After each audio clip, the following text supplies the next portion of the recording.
बहुत गंभीर हालात हैं आपकी क्लास के। पढ़ते नहीं हो आप लोग बिल्कुल भी। कर क्या रहे हो मुझे मतलब समझाओ। कि सिर्फ नोट्स लिख के जा रहे हो? बस नोट्स लिख रहे हो, पोथे भर रहे हो और घर ले जा रहे हो, ऐसा ही कुछ? तो अगर क्लास में भी ढंग से आप पढ़ लो, ढंग से ध्यान दे दो, तो चीजें तो क्लास में ही याद हो जाती हैं। घर जाके तो आपको बस रफली थोड़ा सा और रिवीजन करना होता है। तो अगर आपको याद नहीं हो रहा है तो समझ लो कोई दिक्कत है, प्रॉब्लम है, आप पढ़ नहीं रहे हो इसका मतलब। वो ये कहता है ना कि मुझे याद नहीं होता है, या मैं कॉन्सेप्ट तो याद रहता है, कॉन्सेप्ट तो समझ लेता हूँ, याद नहीं होता। क्यों याद नहीं होता? Human brain is so bright. आप कितनी सारी चीजें याद कर सकते हो। आप सही यूज ही नहीं कर रहे अपने दिमाग का और अपने स्किल्स का। आप याद कर सकते हो, करो तो सही। पढ़ नहीं रहे हो आप लोग। और अगर ये गलत फहमी है आपको कि सिर्फ स्प्रिंग बोर्ड में एडमिशन लेने से आप आरएस बन जाओगे, ऐसा नहीं है। स्प्रिंग बोर्ड में एडमिशन लेना पहली सीढ़ी है, बट ये अंतिम सीढ़ी नहीं है। बाकी सीढ़ियां तो आपको खुद को चढ़नी है। मेहनत नहीं करोगे, पढ़ाई नहीं करोगे तो कैसे होगा सिलेक्शन? और आप सोच रहे हो कि अगर के अभी तो एग्जाम भी नहीं आया है, अभी तो हमने फॉर्म भी नहीं भरा है, बाद में देखेंगे। वो बाद कभी नहीं आएगा। जैसे जैसे आपका बैच आगे बढ़ता जाएगा वैसे वैसे सब्जेक्ट्स तो होते जाएंगे। ज्योग्राफी का एक रजिस्टर भरा हुआ पड़ा रहेगा, एक हिस्ट्री का पड़ा रहेगा, उनको फिर आप देखोगे नहीं, धूल में मिट्टी में बढ़ते रहेंगे वो। नए सब्जेक्ट चालू हो जाएंगे, साइंस चालू हो जाएगा, पॉलिटी चालू हो जाएगा। तो ज्योग्राफी और हिस्ट्री अगर अभी नहीं करोगे तो बाद में दूसरे सब्जेक्ट्स का लोड और आ जाएगा। अभी कर लो पढ़ाई शुरू, नहीं तो बाद में और ज्यादा दिक्कत होने वाली है। और जो इतना आप लोगों ने मतलब आपके पेरेंट्स ने आप पे भरोसा करके आपको भेजा है, कहीं उनका विश्वास टूट ना जाए। आप लोग नहीं पढ़ोगे, सिलेक्ट नहीं हुए तो दिक्कत है। और मौज मस्ती तो पूरी जिंदगी पड़ी है, कर लेना। अभी 2-4 साल मेहनत कर लो।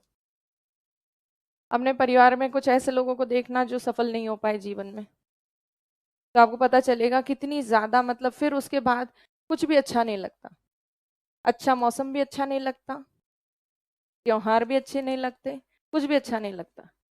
बिकॉज लाइफ में to live with that feeling of failure, always with that feeling of failure is very hard. Then you'll have family, you'll have kids. Your kids will not look up to you like with proud or with pride, or मतलब आप अगर चाहते हो कि आप पे सब गर्व करें, सम्मान करें आपका, तो आपको सफल होना पड़ेगा। और परिवार की जरूरतें भी पूरी करनी है अगर, तो भी आपको सफल होना पड़ेगा। तो अभी तो आप नहीं समझ रहे, बच्चे हो, ये जिम्मेदारियां नहीं है, but life is too big. अभी ये बहुत कुछ है, बहुत सारी चीजें हैं, बहुत सारी जिम्मेदारियां हैं जो आपको पूरी करनी है। पढ़ाई नहीं करोगे तो बहुत दिक्कत आएगी। तो प्लीज पढ़ लो अभी भी। और देखो हमारा काम तो भी बस आपको पढ़ा के जाना, कोर्स कंप्लीट करवाना। हम तो अपना काम कर रहे हैं, आप अपना काम नहीं कर रहे हो।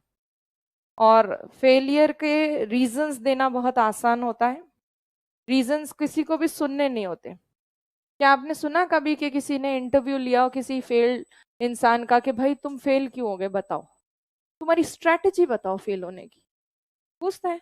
नहीं पूछता। जो सक्सेसफुल होता है उसकी स्ट्रैटेजी पूछी जाती है कि आप बताइए कि आप सक्सेसफुल है, आपने ऐसा क्या किया था जिसकी वजह से आपको सक्सेस मिली, आप पास हुए एग्जाम में अच्छे नंबर से। उसको पूछा जाता है, उसका शेड्यूल पूछा जाता है, उसका रूटीन पूछा जाता है, उसकी रुचियां, उसके इंटरेस्ट, उसकी लाइफ के बारे में लोग जानना चाहते हैं। जो फेल पर्सन है उसकी लाइफ के बारे में नहीं जानना चाहते लोग।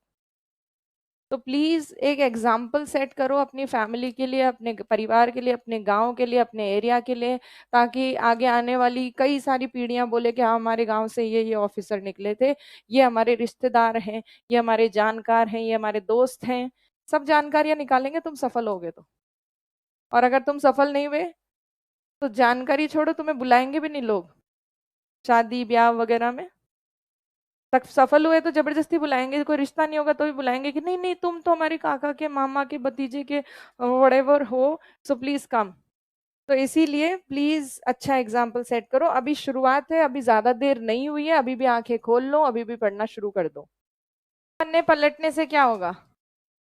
अभी रिवाइज क्यों कर रहे हो? घर पे क्यों नहीं करते आप लोग? क्या किया जाए तुम लोगों का, बताओ। आज से करोगे याद? और फिर अगर क्लास में नहीं सुना है तो आप खुद बता दो आपके लिए क्या होना चाहिए पनिशमेंट। बड़ी क्लास में आपकी बेइज्जती की जाए, हैं? उसी डर से पढ़ोगे तुम लोग, नहीं तो पढ़ते नहीं हो। हाँ, पीछे माइक मिला किसी को, कोई ले नहीं रहा? दो दो, किसी को भी दो। इधर बीच वाले जो हैं यहाँ पर स्क्रीन के पास बैठे हुए लोग। हाँ, स्क्रीन के ठीक नीचे ग्रीन कलर के शर्ट में। हाँ, आप ही हो। हाँ, आप बताओ। आपके जस्ट पीछे वाले। हाँ, आप बताओ। याद किया आपने? और लर्न किया हुआ कॉन्सेप्ट पूछूं कि याद की हुई चीजें पूछूं, मतलब एग्जाम्पल पूछूं या कॉन्सेप्ट? दोनों चीज कुछ भी पूछ लो, है ना? अच्छा, आप बताएं, कल हमने जो प्लेट्स की थी उसमें कॉन्टिनेंटल ओशनिक प्लेट्स पे, महाद्वीपीय महासागरीय प्लेटों पर क्या क्या भू आकृतिक परिघटनाएं घटती हैं, जियोमॉर्फोलॉजिकल फिनोमिना क्या क्या होते हैं? हाँ, बाकी लोग नहीं बोलेंगे ताकि मुझे उनकी आवाज सुनाई दे। हाँ, बताएं। याद नहीं है? तो ये तो कॉन्सेप्ट वाली रिलेटेड चीज है, ये तो आना चाहिए ना। आपके बगल में कौन बैठे हैं उनको बोलो खड़े होने को। हाँ, आप गर्ल्स, चलो बताओ। खड़े हो, खड़े हो। बताओ क्या क्या होता है कॉन्टिनेंटल ओशनिक प्लेट बाउंड्रीज पर, जियोमॉर्फोलॉजिकल फिनोमिना, भू आकृतिक परिघटनाएं। नहीं आए थे कल? कल नहीं आए थे? कितने दिन से छुट्टी पे हो? 2-3 दिन से? अच्छा, आप बताओ कि कोरियोलिस फोर्स नॉर्दर्न हेमिस्फेयर में ऑब्जेक्ट्स को टर्न करता है किस साइड? कोरियोलिस फोर्स तब भी नहीं आए थे, आज पहली बार आए हो क्लास में? कोरियोलिस फोर्स भी याद नहीं आ रहा? अच्छा बताएं आप, लैटिट्यूड्स अक्षांश कहाँ से गिने जाते हैं, ये तो बता ही दो। ये भी नहीं याद? लैटिट्यूड्स की डिग्री कहाँ से मेजर की जाती है? नहीं याद आ रहा? बैठो, अब पढ़ना शुरू कर दो आप लोग। जल्दी ही थोड़े टाइम बाद आपके पेपर, टेस्ट पेपर्स भी होंगे, टेस्ट भी लिए जाएंगे। कितनी तारीख को टेस्ट होते हैं यहाँ पे? 10, 20 और 30 तारीख को टेस्ट होते हैं, तो आपके भी टेस्ट होंगे। पर आप पढ़ोगे तब तो दोगे टेस्ट, नहीं तो इस लगन से तो क्या टेस्ट दोगे आप? कुछ आता तो नहीं है तुम लोगों को? कब पूछूं आप लोगों से सवाल? हाँ, अभी पूछूं आपसे? तो आप बताओ मुझे, कोरियोलिस फोर्स के बारे में बताइए। हाँ। हम्म। पोलर रीजन में सबसे ज्यादा होता है, उत्तरी गोलार्ध में वस्तु को मोड़ता है, और सदर्न हेमिस्फीयर में लेफ्ट साइड में। चलो गुड। और आप बताएं, ग्रीनविच रेखा कहाँ कहाँ से गुजरती है?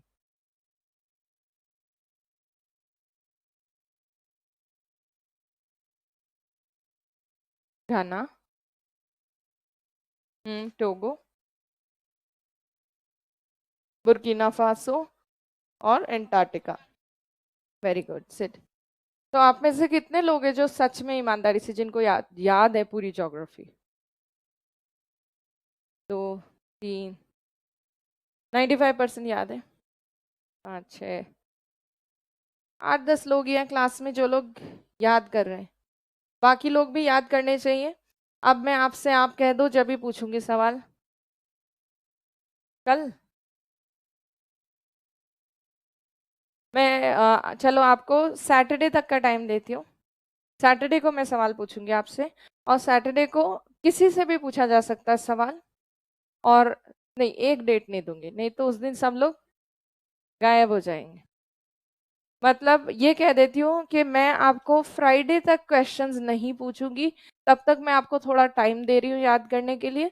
उसके बाद सैटरडे भी क्वेश्चन पूछे जा सकते हैं, मंडे भी पूछे जा सकते हैं, और आगे आने वाले किसी भी दिन में क्वेश्चंस पूछे जा सकते हैं। माइक दिया जाने पर आपके पास बहाना नहीं होना चाहिए, आप मना नहीं कर सकते। आप क्वेश्चन पूछे जाने पर आंसर देना ही पड़ेगा आपको। और अगर नहीं दोगे तो क्या करें फिर? आप क्लास में खड़ा रखे पूरी क्लास में 2 घंटे? नहीं, physical punishment is not punishment, है ना? मेंटल होना चाहिए ना। घर वालों को फोन कर दें? ठीक है। नहीं, आपका आपका जो है, आपके नाम नोट डाउन किए जाएंगे। फिर 2-3 बार आगे चल के और 2-3 बार आप लोगों से सवाल पूछे जाएंगे। अगर सेम रिपीटेड ऑफेंडर हुआ कोई, मतलब रिपीटेडली जिसने आंसर नहीं दिए या रिपीटेडली ये पाया गया कि ये व्यक्ति नहीं पढ़ रहा है, तब जाके उसके घर पे फोन किया जाएगा, है ना? तो रिकॉर्ड बनाएंगे हम। चलो अब